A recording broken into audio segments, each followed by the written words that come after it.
Magandang araw sa inyo guys at welcome back again na naman sa ating channel at sa panibagong fishing adventure na naman.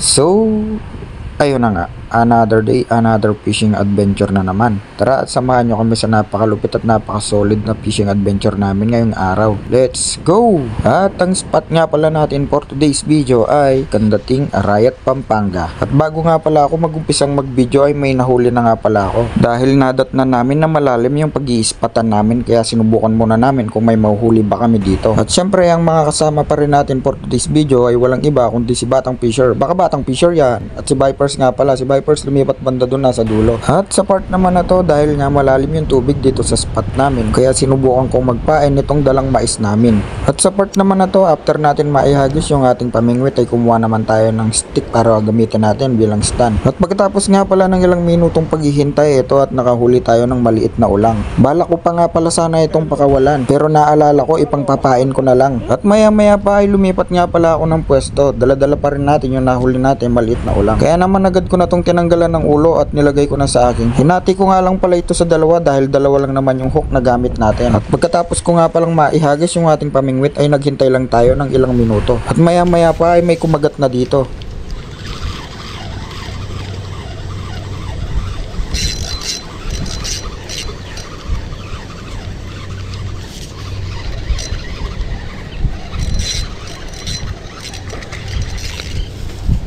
Dito. At sa part naman na to ay hindi natin ine-expect na may kakagat na hito sa pinain natin na hipon. Second catch nga pala natin ito na hito.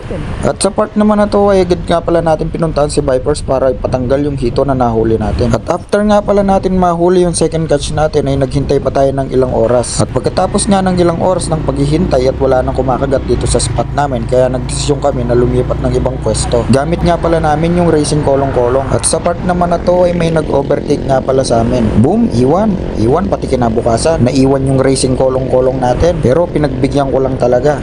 At maya maya pa ay nakarating na nga pala kami sa bagong spot namin. At sa part naman na to mukhang hindi naman excited yung dalawa kasi umiinom pa lang ako, nakapwesto na sila. At maya maya pa sa kakahanap ng pwesto napadpad si Viper sa dalawang bangkang to. Nakahuli nga pala siya ng ulang at tilapia pero yung tilapia nakawala. At sa part naman na to pagkatapos nating makahanap ng maganda-gandang pwesto ay may kumagat naman sa ating pamingwit.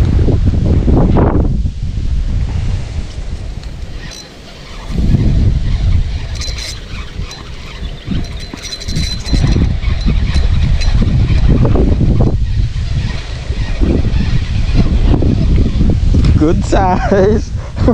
At ang first catch nga pala natin sa pangalawang pwesto namin ay walang kamatayang tilapia. Good morning mga idol. At maya maya pa ay nilagay ko na nga pala sa lalagyan namin yung ating nahuli. At ito na nga pala yung nahuli natin. Dalawang hito at isang tilapia. Kung saan nilalagyan naman ni Batang Fisher ng yellow para hindi mabilasa. At pagkatapos lang ng ilang minuto ay may nahuli nga pala tayong ayungin. Ayungin o lukaok nga pala yung tawag ng iba dito. At pagkatapos nga pala ng ilang oras at wala nang kumakagat sa ating pamingwit kaya nagdesisyon ako lumipat dito sa tabi ni Vipers. At sa part naman na to ay nilalagay ko na nga pala sa lalagyan namin yung mga nahuli na tilapia ni Vipers. Good size nga rin pala yung mga nahuling tilapia ni Vipers, kita nyo naman. At maya maya pa ay dito na nga lang pala tayo nagpwesto sa tabing bangka kung saan nakapwesto si Vipers. Magkakatabi na nga pala kaming tatlo sa mga oras na to. At sa wakas pagkatapos ng isang dekadang paghihintay naka-fish on rin si Batang Fisher for the first time. At pagkatapos nga lang pala ng ilang minuto naka-fish on rin tayo. Walang kamatayang tilapia mga idol. At maya maya pa si Batang Fisher naman ang bumida. Another one, tilapia na naman. At si Viper sa mga oras na to ay naiinis na dahil minumukbang daw ng mga ayungin yung kanyang mga pain.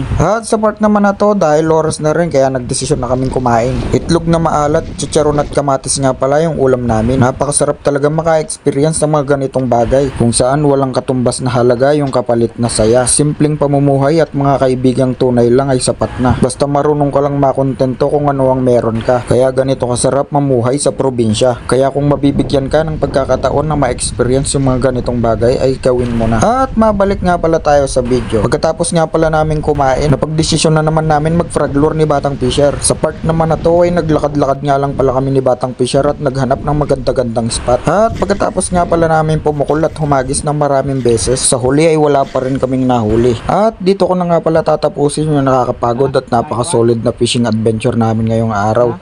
See you next vlog!